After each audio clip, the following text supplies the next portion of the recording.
Overview of women in early America. Native American women. Geographical and cultural differences. With at least 200 languages spoken in North America on the eve of European conquest, the world of Native Americans defies simple generalization. Historians usually analyze Native Americans in the context of region and economic activities.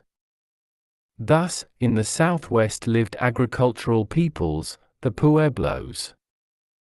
In California lived hunter-gatherers, for example, the Chumash; in the Northwest, the fishing Nootkas; and in the Great Plains, hunters such as the Crows, the Sioux, and the Blackfeet. In the Great Lakes region, groups such as the Ojibways emphasized hunting. In the eastern woodlands, the Iroquois lived inland west of the Hudson River, and Algonquian-speaking peoples populated the Atlantic coast from what is today Maine to the present Carolinas. Both the Iroquois and coastal Algonquians engaged in agriculture. 2. Varying roles, responsibilities of women. By the time of Columbus's arrival, Native American peoples populated the entire Western Hemisphere. Among those groups who practiced intensive agriculture, both men and women farmed. Among groups who practiced both hunting and agriculture, men were primarily the hunters while women did most of the farming. Among tribes engaged primarily in hunting, women hunted smaller game, gathered wild plant foods, and processed the meat and skins of the larger animals killed by men. The diversity of native peoples extended to their gender systems. Here, as in all of the history that went into creating America, this fundamental fact stands out.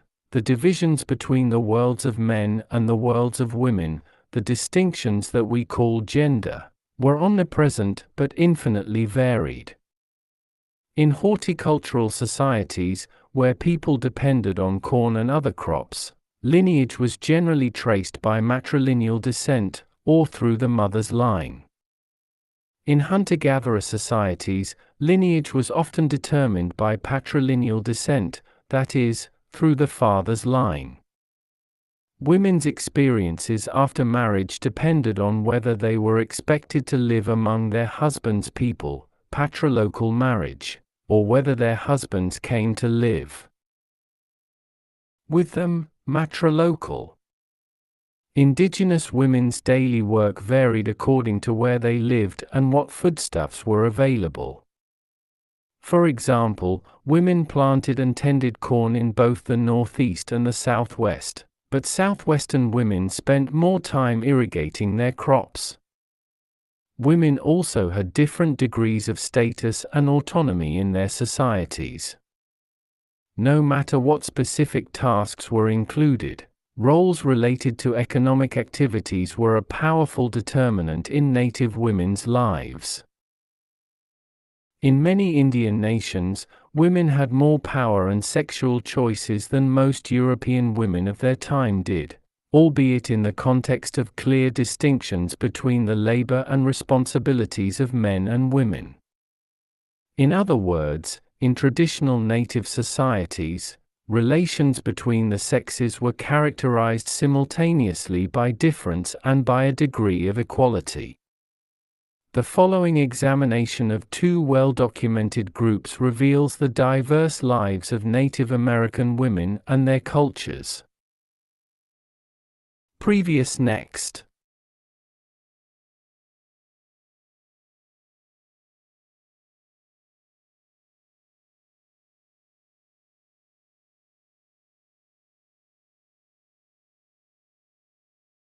Primary sources: Two Sisters of the Acoma. The Pueblo peoples. Perched on cliffs in present-day New Mexico and Colorado are the remains of prehistoric dwellings of the native people called Anasazi, who settled in the area as early as 300 BCE. From their distinctive multi-storied, mud-plastered buildings came the generic name, pueblos, which the Spanish gave to Anasazi descendants such as the Zuni, Hopi, Acoma, and similar peoples who were living in the American Southwest, New Mexico, Arizona, Colorado, and Utah, by 1250 CE. When the Spanish arrived in the region in the mid-16th century, there were close to 250,000 Pueblo people living in more than 100 towns and villages.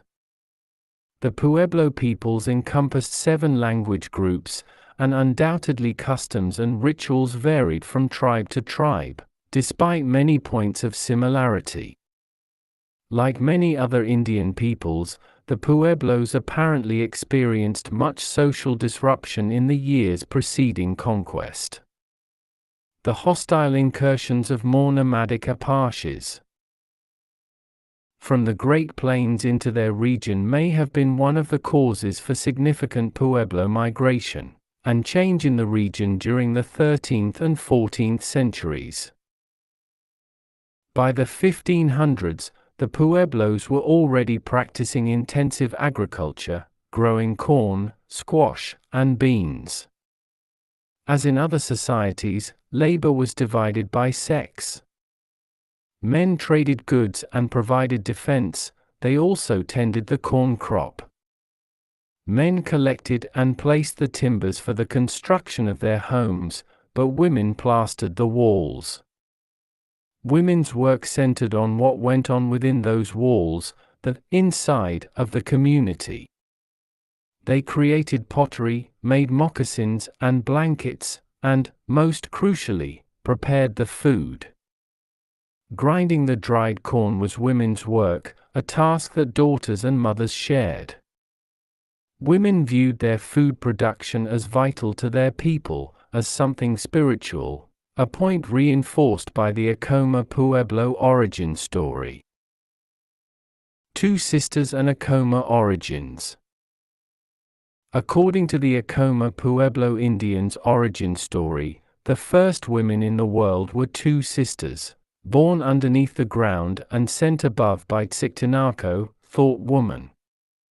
She first taught them to plant corn, tend and harvest it, grind it for food, and use fire to cook it. What follows is an excerpt from one such story told in 1928 by residents of the Acoma and Santa Ana Pueblos to anthropologist Matthew W. Sterling. Native peoples' oral traditions, recorded by ethnographers, have become the source of much knowledge of native history.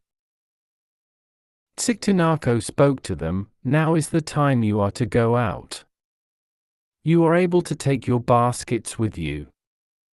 In them you will find pollen and sacred corn meal. When you reach the top, you will wait for the sun to come up and that direction will be called Hanomi, east. With the pollen and the sacred corn meal you will pray to the sun.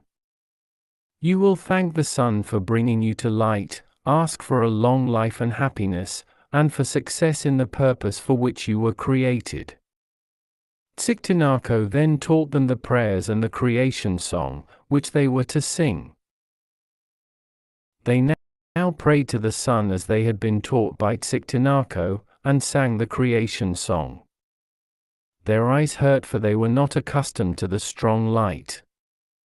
For the first time they asked Tzictanaco why they were on earth and why they were created. Tzictanaco replied, "I did not make you. Your father, Uktciti, made you, and it is he who has made the world, the sun which you have seen, the sky, and many other things which you will see. But Uktciti says the world is not yet completed, not yet satisfactory, as he wants it. This is the reason he has made you. You will rule and bring to life the rest of the things he has given you in the baskets." Tzictanaco next said to them, "Now that you have your names, you will pray with your names and your clan names so that the sun will know you and recognize you." Tzictanaco asked Nautsiti which clan she wished to belong to. Nautsiti answered, "I wish to see the sun, that is the clan I will be." The spirit told Nautsiti to ask Ayatiku what clan she wanted. Ayatiku thought for a long time, but finally she noticed that she had the seed from which sacred meal was made in her basket, and no other kind of seeds. She thought, "With this name I shall be very proud, for it has been chosen for nourishment and it is sacred." So she said, "I will be Corn Clan." When they had completed their prayers to the sun, Tsiktinako said, "You have done everything well, and now you are both to take up your baskets, and you must look to the north, west, south, and east, for you are now to pray to the earth to accept the things in the basket and to give them life. First you must pray to the north, at the same time lift up your baskets in that direction. You will then do the same to the west, then to the south and east."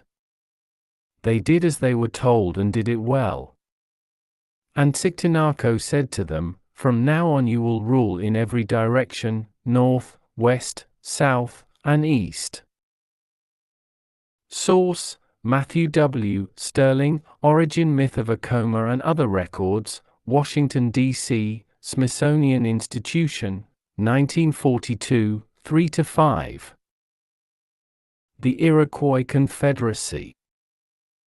Far away from the southwestern Pueblos, the Iroquois Confederacy, initially consisting of the Seneca, Cayuga, Onondaga, Oneida, and Mohawk people, constructed another version of native life.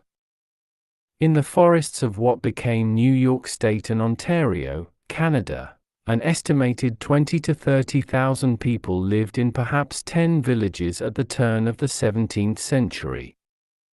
The Iroquois were unique among native peoples for their great league of peace and power, thought to have been founded in 1451, which linked them in an elaborate confederation. The chiefs of the Iroquois Confederacy were always men, but they were chosen by the women and could be deposed by them. The distinctive political power of Iroquois women was also reflected in how families were organized. The Iroquois matrilineal system emphasized women's importance for establishing identity and rights to the use of land in each clan. Several families lived together in longhouses, large bark and log dwellings, which were supervised by the clan's elder women. Women's economic significance was a common denominator most indigenous peoples shared. All indigenous groups had strict moral codes within their own cultural norms. European observers tended to view Native American sexual practices through a pejorative lens, giving the impression that Native women were promiscuous. It is also difficult to untangle the effects of intimate relations across cultural borders, notably in fur trading regions, on sexual mores. In some cases, European men projected their own desires onto Native women. In others, women entered into liaisons with fur traders so that these outsiders could be incorporated into the community. Europeans were also shocked by some groups' polygyny, whereby a man might have multiple wives who were often sisters. Another factor that seemed to give Native women more sexual freedom than their European counterparts, especially in matrilineal societies, was that women did not need to stay in unhappy marriages for economic security. According to a French observer of a group of Algonquians, a young woman, say they, is master of her own body, and by her natural right of liberty is free to do what she pleases. 7. To early Europeans, one of the most striking aspects of Native American sexuality was the existence of individuals who crossed the gender line, and lived the lives of the opposite sex. Later anthropologists used the word "birdegg" for such a person. Male-to-female transgendering was present in virtually all Native American societies, but female-to-male crossing was by no means unknown.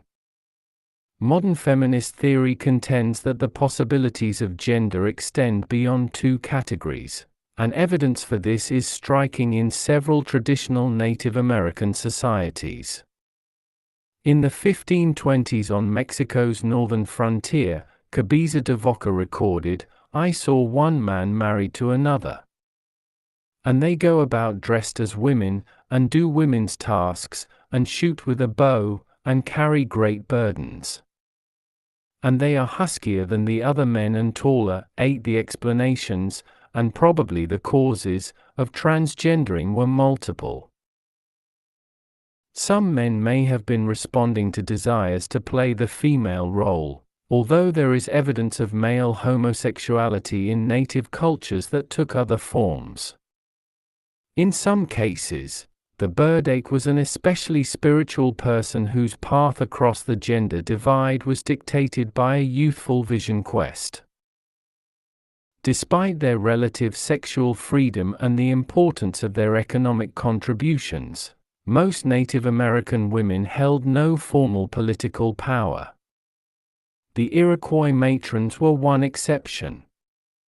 Whatever their roles in their societies, Native American women, like men, faced extraordinary challenges in the wake of the European invasion.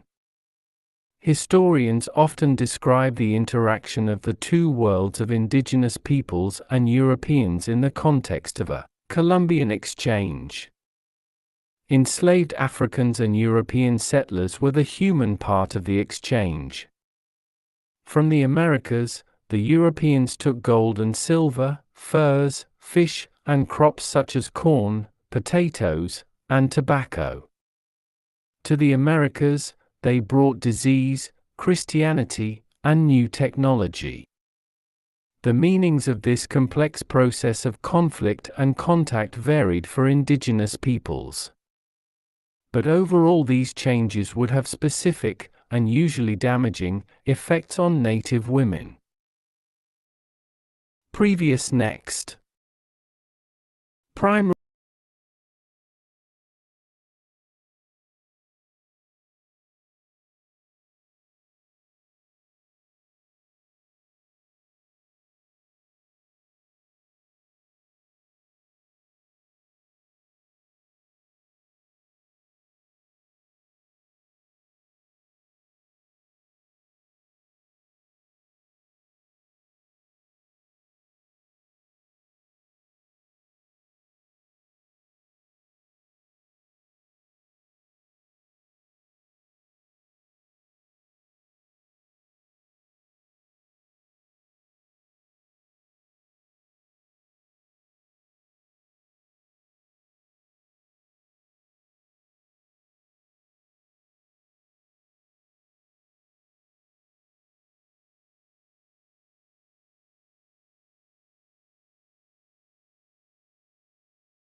Primary sources: European images of Native American women. In exploring the lives of early Native American women, historians rely on the images and narratives produced by Europeans eager to describe the peoples they encountered in what they viewed as the New World. How does this essay on European images of Native women reveal the advantages and limitations of such sources in conveying women's lives accurately and clearly? Europeans' representations of Native American women tell us about European perceptions of their conquest of the Americas. However, depending on the artist, and with careful critical tools, we can also learn about the women depicted. Figure 1.1 uses allegory, a device common in Western European art employing the female form to symbolize a country or abstract qualities such as virtue or liberty. Images of America represented by an idealized Native American woman were highly popular in Europe. The illustration here, titled America, is an engraving created around 1580 by Flemish engraver Theodore Gall, based on a drawing from around 1574 by Jan van der Straet. The striking image represents Amerigo Vespucci, the Italian explorer whose name was eventually given to the land mass he first explored in 1499 as he awakens America. The animal at bottom right is a sloth, and in the background naked people are roasting a human leg on a spit, indicating the widespread belief that American natives were uncivilized, barbaric, and cannibalistic. The engraving projects America as a bountiful land, but with savage peoples. The phrase in Latin may be translated in two ways. Amerigo rediscovers America. He called her once and thenceforth she was always awake, or Amerigo laid bare America. Once he called her and thenceforth she was always aroused. How might these different translations elicit different interpretations of the engraving? What is the significance of Vespucci's being clothed and standing while the woman representing America is largely naked and reclining? Why would Europeans choose to depict America as a woman? What does the engraving reveal about European society and values? Image with the following description: a painting shows Amerigo Vespucci. Figure 1.1 Theodore Gall, America, c. 1580. More helpful to us in understanding the reality of indigenous women's lives are the illustrations and descriptions made by Europeans who encountered them in the 16th and 17th centuries. Often these accounts aimed to promote enthusiasm and funding for exploration, colonization, or missionary activity, so they presented Native American peoples in ways that would appeal to their readers. but they also reflect their artists' ethnographic intentions to record, with more or less accuracy, the appearance and ways of strange new peoples.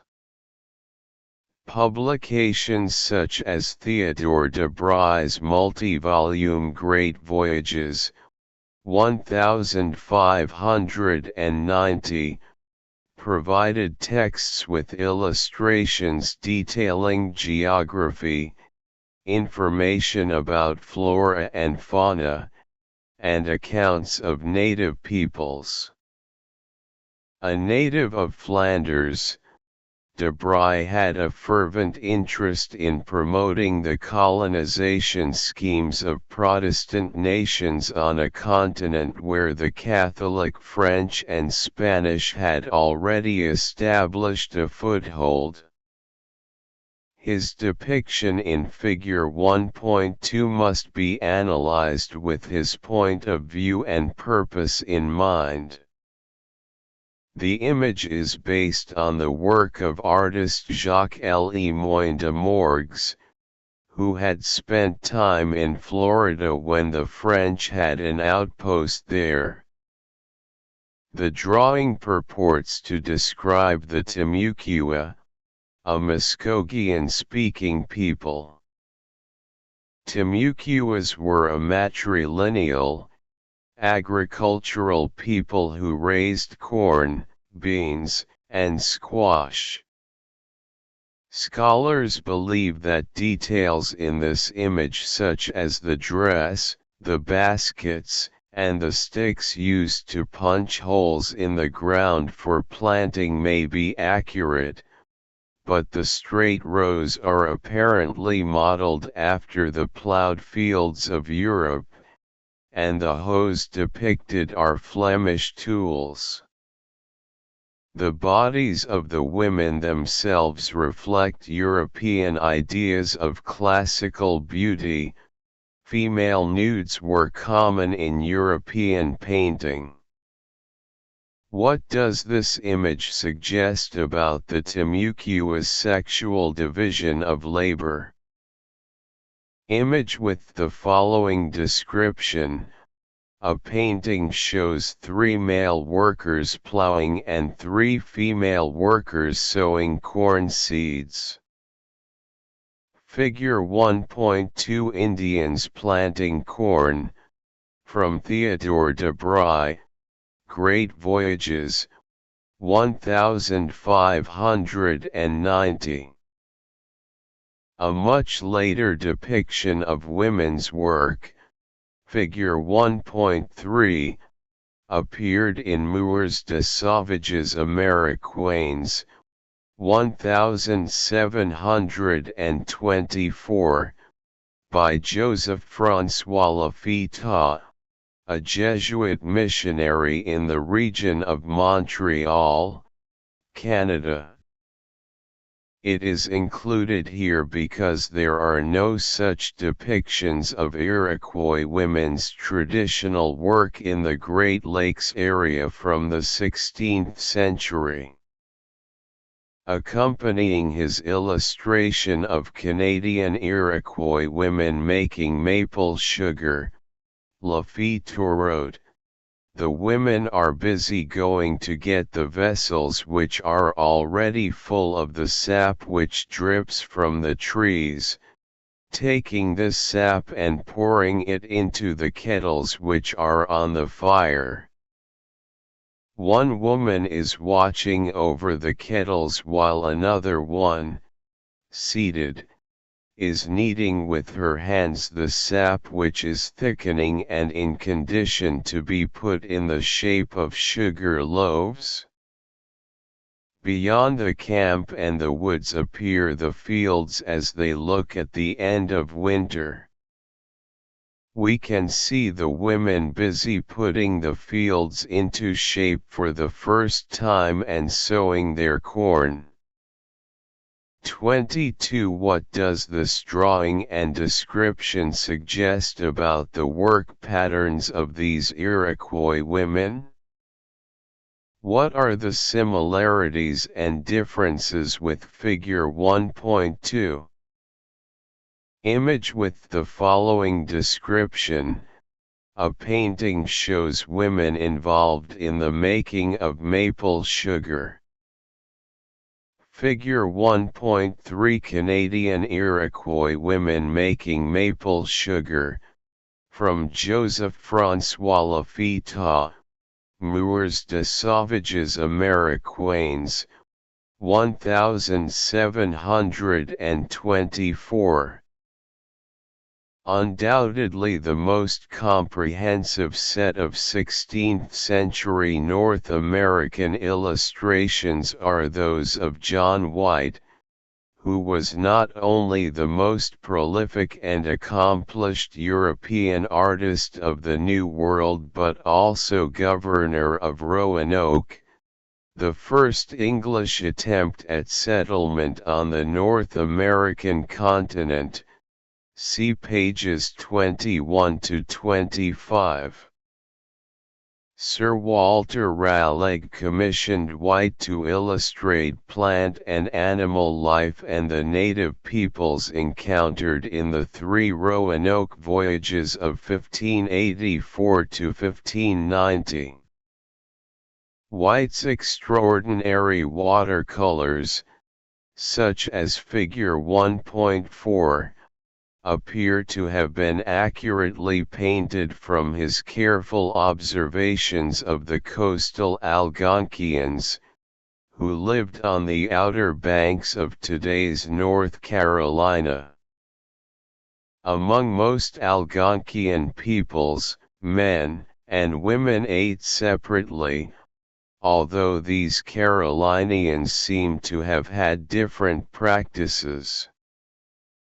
Who may have made the mat on which the couple sits? They are very sober in their eating and drinking, and consequently very long-lived because they do not oppress nature. Thomas Harriot wrote in the accompanying text. Point 23. How is White's admiration for these people portrayed visually? Image with the following description. A painting shows a couple eating food from a big plate. Figure 1.4 John White, they're sitting at meat. See 1585 to 1586. Theodore de Bry modified White's drawings when he published them in 1590. In White's version, Figure 1.4, the only dish the couple is eating is boiled maize. De Bry's version, Figure 1.5, adds nuts, a fish, and corn. There is also a gourd, a pipe, and a shell. What are the other differences between the two versions of the image? They're sitting at meat. Why might de Bry have changed White's original drawing? Image with the following description. A painting shows a couple eating food from a big plate. Figure 1.5 Theodore de Bry, they're sitting at meat, 1590, based on a drawing by John White. White's detailed depiction of clothing and ornamentation is particularly valuable. Why might the English have been so interested in such details? Figure 1.6, a chief lady of Pomioak and her daughter, features the wife of the chief in an Algonquian town in what is now North Carolina. Although not clear from the drawing, the accompanying text indicates that the marks on the woman's arms and face are pounced, or tattooed. Point 24. In what other ways has the woman decorated herself? Her fringed skirt is made of skins and covers her front only, not her back. She is wearing a 3-strand necklace, probably made of pearls and / or copper, hanging to her waist. Her daughter also wears a beaded necklace and, though it is hard to see, a skin covering her genitals. She carries a doll, a European one, dressed in Elizabethan clothing. A similar illustration that appeared in a Debray engraving in 1590 adds a background landscape and shows the girl holding both the doll and an armillary sphere, a globe-like ornament commonly used to depict the earth and its heavens. What is the significance of the inclusion of these European items? Image with the following description: a sketch painting shows a woman, chief lady of Pomayoak, and her daughter.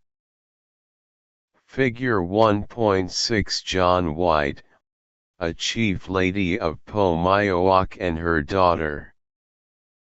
More than a century later, when British colonization had been well established, the Virginian Robert Beverley reproduced an altered version of a chief lady of Pomayoak and her daughter.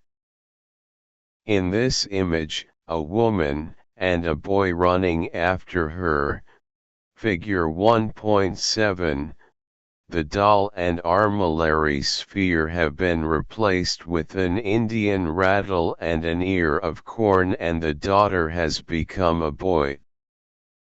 Historian Joyce Chaplin observes, "It is as if the English had initially been eager to place European objects in native hands, but later they were just as eager to take these things away." 25. What shifts in European views of American Indians might these newly substituted items represent?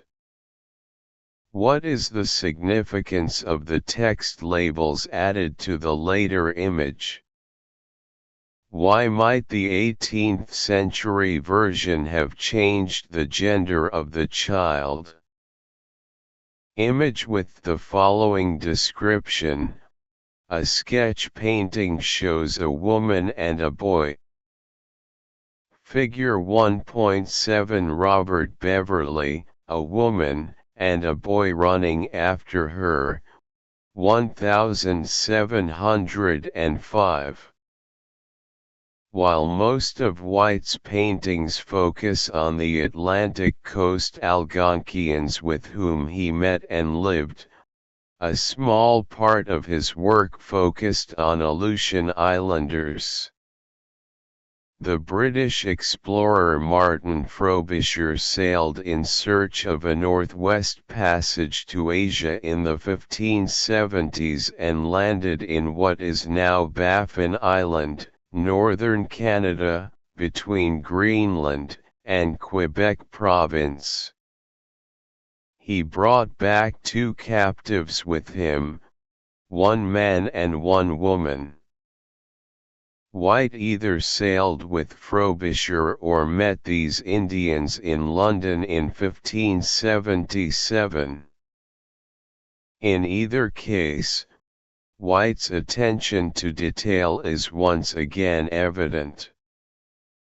Figure 1.8 is that of a woman in a sealskin dress and distinctive high boots. Her face is tattooed, but what is most striking about the image is the baby's face visible inside her hood. Why did White paint yet another image of Indian motherhood? What other similarities, if any, does this woman bear to the women near Roanoke that White painted a decade later? Image with the following description: a figure shows a woman in a sealskin dress wearing high boots. A baby's face is visible inside the hood.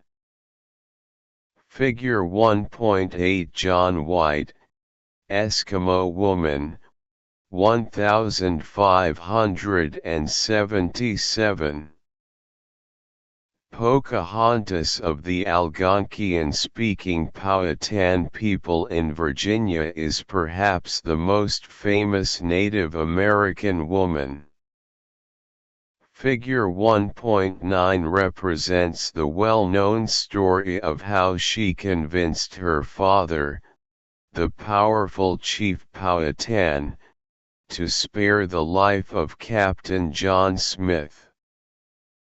An unidentified illustrator prepared this image for Smith's account of his adventures, published in London in 1612.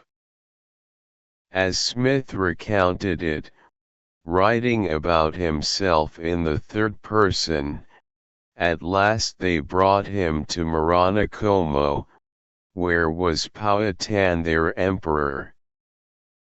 Here more than 200 of those grim courtiers stood wondering at him, as he had been a monster, having feasted him after their best barbarous manner they could. A long consultation was held, but the conclusion was, 2 great stones were brought before Powhatan. Then as many as could laid hands on him, dragged him to them, and thereon laid his head, and being ready with their clubs, to beat out his brains, Pocahontas the king's dearest daughter, when no intred could prevail, God his head in her armes, and laid her down upon his to save him from death.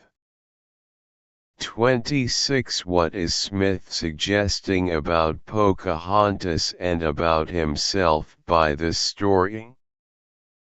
What other possible interpretations of the events depicted here can you suggest?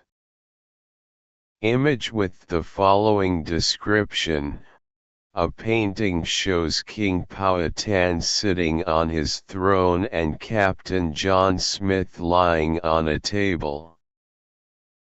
Figure 1.9 Pocahontas convinces her father, Chief Powhatan, to spare the life of Captain John Smith. From John Smith, General History of Virginia, 1612. Other images of Pocahontas come from her brief, celebrated trip to England, where she was presented as Native American royalty and as proof of the promise and success of the Jamestown settlement and of the eventual transplantation of English culture in the New World. Figure 1.10, a 1616 portrait engraved shortly before her death, represents her as John Smith later described her, a gracious lady with a very formal and civil English manner. 27. The Virginia Company, which sponsored her trip and presumably commissioned the portrait, spent lavishly on her costume, with its rich lace and braid on her tapestry fabric dress that covered her entire body.